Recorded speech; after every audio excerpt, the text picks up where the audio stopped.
আলহামদুলিল্লাহ। সেজন্য বাবা, এই যে কবরস্থানে যারা চলে গেছেন তাদের কাছে সবচেয়ে বড় আমলটা কি জানেন? নামাজ। নামাজ ছাড়া মুসলমান কবরে কোনো রক্ষা নাই, উপায় নাই, ঠিক কিনা?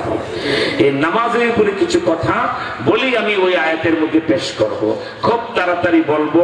আবাল বৃদ্ধ বনিতা ছাত্র শিক্ষক কৃষক শ্রমিক সর্বশ্রেণীর মা বোনেরা সহ অন্তরের কান দিয়ে শুনেন আর আমার কথার জবাব দিবেন, প্রতিধ্বনি করবেন। আমি কিন্তু কান শুধ বক্তা না, আমি বলেই যাব আর আপনি ছোট জগন্নাথ মতো চুপ করেই থাকবেন।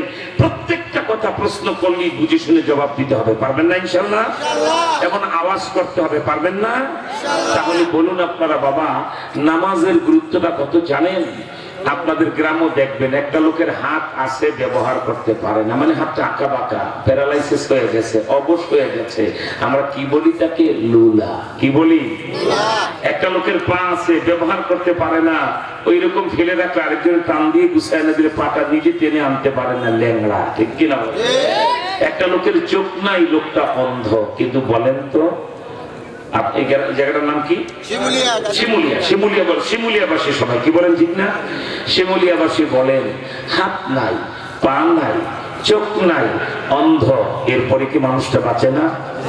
100 বার বাঁচে। বরঞ্চ লুলা ল্যাংড়ারা খয়রাত করে এত মজা খায়, এদের রাজপুত্রের মতো চেহারা। ঠিক কিনা? আর অন্ধদের চেহারার মধ্যে তো দেখবেন চিকচিক করে, চেহারার মধ্যে নূর। কেন? অন্ধরা একটা কবিরা গুনাহ থেকে প্রতিদিন বাঁচে, সুখের জেনা থেকে বেঁচে থাকে। ঠিক কিনা? তাহলে অল্প কথায় কি বুঝা গেল? 3 ঘন্টার কথা কিন্তু আমি 1 ঘন্টার মধ্যে বলে মোনাজাত দেবো, যেন আপনারা কষ্ট না পান।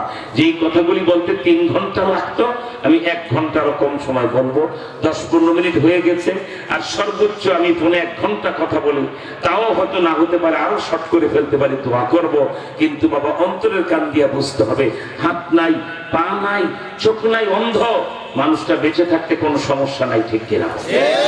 কিন্তু জবাব দেন তো, একটা মানুষের দেহ থেকে মাথাটা কেটে যদি আলাদা করে দেওয়া হয়, এরপরে কি মানুষটা বাঁচে?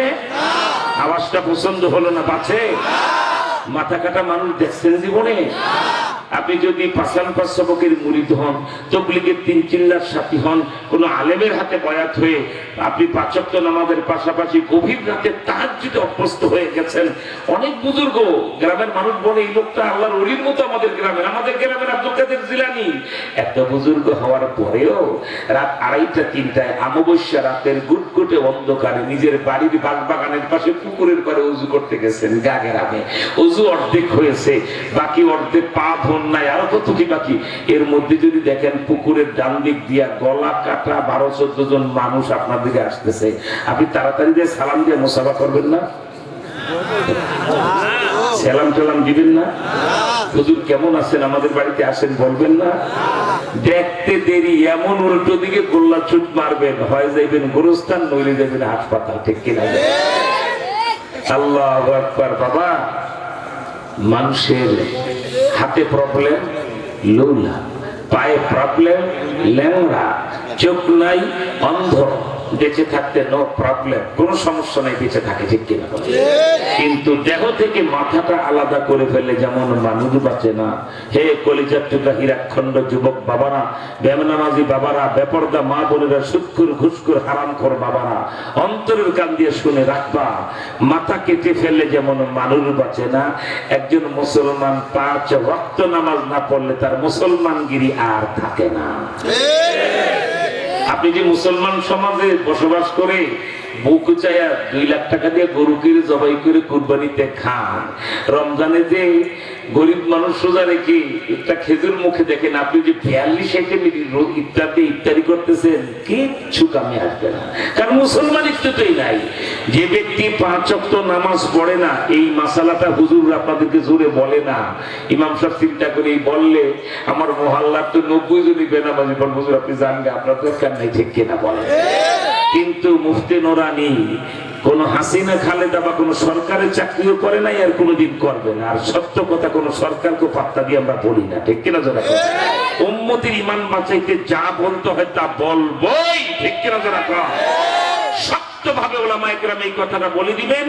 আল্লাহ রাসূল বলেন 5 ওয়াক্ত নামাজ যে পড়ে না, শুধু জুমা পড়তে পারেন, হুজুর আমরা তো জুমা পড়ি, আমরা জানাজা পড়ি, আমরা ঈদের নামাজ পড়ি, তুমি ভণ্ডামি করো। 5 ওয়াক্ত নামাজ ঈদগাহে প্রথম কাতারে বসার কোন অধিকারী বেয়াদবের নাই। ফজর, যোহর, আসর, মাগরিব, এশা যে পড়ে না, জুমার দিন ইমাম সাহেবের পিছনে জমিদারের মতো যায় নামাজ বিছায় মসজিদের মুতাওয়াল্লি হিসাবে, সভাপতি হিসাবে বসার কোনো অধিকার নাই। ঢাকায় হায়দ্রাবাদ উত্তরা কেন্দ্রীয় মসজিদে আমি 25 বছরের খতিব। ঢাকায় 5টা মসজিদ 10 বিঘা জায়গার উপরে, শহর উপরে একটা হায়দ্রাবাদ কেন্দ্রীয় মসজিদ। মসজিদের বাহিরে আমগাছ চত্বরে 5000 লোক বসতে পারে। আমি বলি যারা 5 ওয়াক্তের নামাজি না, সাবধান, 10 কাতারে আমার আশেপাশে এদেরকে না দেখি। যারা এলাকার হোমরা চোমরা নেতা, ফজর, যোহর, আসর, মাগরিব, এশায় আসতে পারেন না, জুমার দিন আসলে বাইর করে দিন জাকাত দিবেন, ওই পেশাব পায়খানার পাশে যায় নামাজ বিছায় নামাজ পড়তে পারবেন, ঠিক কিনা? ইমাম সাহেবের পিছন দা জায়গা পাবে পাক্কা 5 ওয়াক্তের নামাজি যে তকবীর উলার সাথে পড়ে। ওই দিন রিকশাওয়ালা বেড়া 5 ওয়াক্ত ভয়তে সামনেই যায় না, চেয়ারম্যান সাহেব আসবে, মন্ত্রী সাহেব আসবে, ইমাম সাহেবের পিছনে পড়বে। আমরা ওই শত এমপি মন্ত্রী নিজেদের পিছনে জায়গা দেই না। আমার সারাদিনের মুসল্লি যে, আমার ফজর, যোহর, আসরের মুসল্লি যে, সেই আমার আপন, ঠিক কিনা বলে? সেই আমার পাশে দাঁড়াবে, আলহামদুলিল্লাহ জোরে বলেন। বাবা, এই কথাটা আপনি ভালো করে জেনে নেন। কথাটা আল্লামা মামুনুল হক সাহেবের কথা না, চরমনার পীর সাহেবের কথা না, তাবলীগের কোন মুরব্বীর কথা না, অথবা বিদেশি মক্কা শরীফের ইমাম সাহেবের কথা না। কথাটা স্বয়ং নবীজির লা ঈমানা লিমাল্লাহ সালাতালা। ওই লোকটার মুসলমানিত্ব নাই, ওই লোকটার কি বলা হয় ঈমান নাই, ওই লোকটার নাম আর মুসলমানের খাতায় নাই, যার 5 ওয়াক্ত নামাজ নাই। তুমি আওয়ামী লীগ করো, হাসিনা বললো বহিষ্কার, 8-10 জন করিবের না, নেত্রী বলছে বহিষ্কার, তুমি আমাদের আর নাই।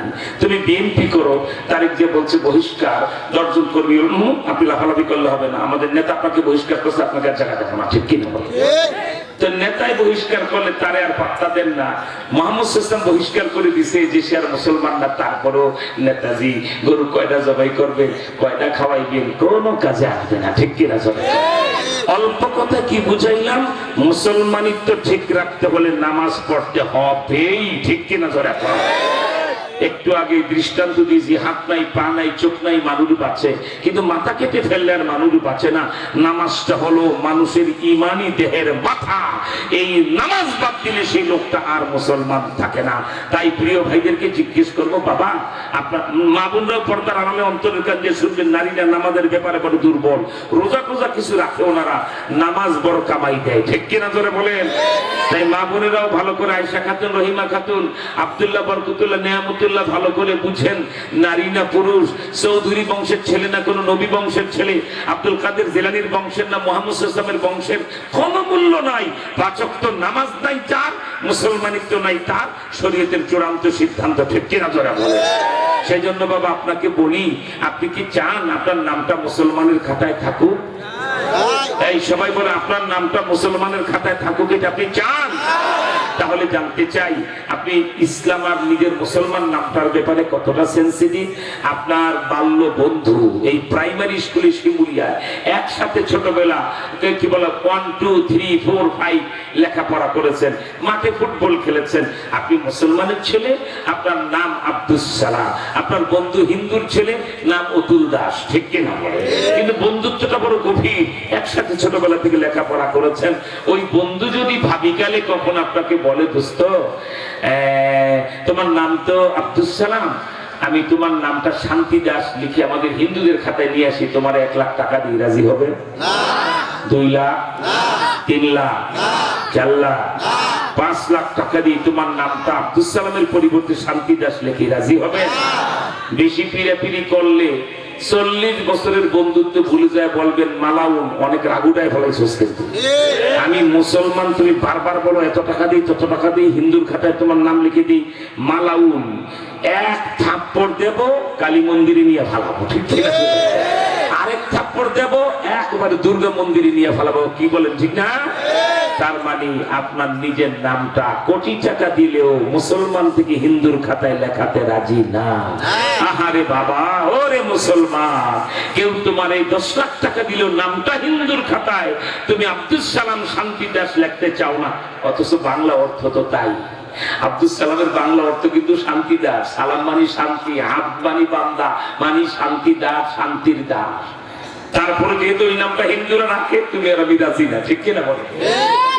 আব্দুল সালাম অর্থ কিন্তু শান্তি দাস, সালাম মানে শান্তি, আব মানে দাস, শান্তি দাস নামের অর্থ কিন্তু তাই বাংলায় দাঁড়ায়। তারপর আমরা আরবি আব্দুল সালামকে বাংলায় শান্তি দাস মরে গেলেও লিখতে দেবো না, ঠিক কিনা স্যার? এখন আহা বাবা, 5 লাখ টাকা দিলেও তোমার নামটা হিন্দু থেকে মুসলমান থেকে হিন্দুর খাতায় লেখা হোক, এটা তুমি রাজি হও না। অথচ 5 ওয়াক্ত নামাজ না পড়ার কারণে আহা তোমার নামটা যে হিন্দুর যে খাতা খারাপ খাতায় চলে গেছে, ওই খবরটাই তোমার নাই, ঠিক কিনা বলে? তাই জানতে চাই বাবা, সবাই হাত তুলে দেখাবেন, আপনারা কি নিজের নাম মুসলমানের খাতায় রাখতে চান? নিজের নাম কি মুসলমানের খাতায় রাখতে চান? কারা কারা চান হাত তুলে আল্লাহু আকবার বলে আওয়াজ দেন। একটু জোরে আল্লাহু আকবার বলতে হবে, এখনো হয় নাই, গলা ফাটায় আল্লাহু আকবার বলতে হবে। হাত আরো উঁচু করে। আল্লাহ তোমার যে বান্দা বান্দিরা হাত উঁচু করেছে মুসলমানের খাতায় নাম রাখতে, আল্লাহ তাদেরকে মুসলমানের খাতায় নাম রাখতে পারে, সে আমলটা করার তৌফিক দান করে। হাত নামান। যদি আপনার নাম মুসলমানের খাতায় রাখতে হয়, আজ থেকে এই যে একটু পরে রাত পোহালে ফজরের নামাজ আসবে, এই ফজর থেকে মৃত্যু পর্যন্ত আর 1 ওয়াক্ত নামাজ জীবনে বাদ দেওয়া যাবে না, ঠিক কিনা জোরে কোন? আল্লাহ তুমি কবুল করো, জোরে কোন আমিন। আরো জোরে বলেন আল্লাহুম্মা আমিন। কিয়ামতের ময়দানে নামাজের বিচার হইতে আপনার সব ফয়সালা করে দিবে, ঠিক কিনা? 5টা প্রশ্ন কঠিন, বাকি 4টা করাই লাগবে না, প্রথমটার প্রশ্নে সব ফয়সালা হয়ে যাবে। একটা গন্ড মূর্খ লোকও জানে কিয়ামতের ময়দানে সর্বপ্রথম নামাজের হিসাব হবে, ঠিক কিনা বলে? পেয়ারা নবী বলেছেন, আউয়ালু মা ইউহাসাবু বিহিল আবদ ইয়াউমাল কিয়ামাতিস সালাহ। কিয়ামতের ময়দানে সর্বপ্রথম নামাজের হিসাব হবে। হিসাবটা আল্লাহ কেমনে নেবেন জানেন? কিয়ামত যেদিন সংগঠিত হবে, ইদাস সামাউন শাক্কাত, 7টা আসমান টাস টাস করে ভেঙে মাথার উপরে চলে আসবে।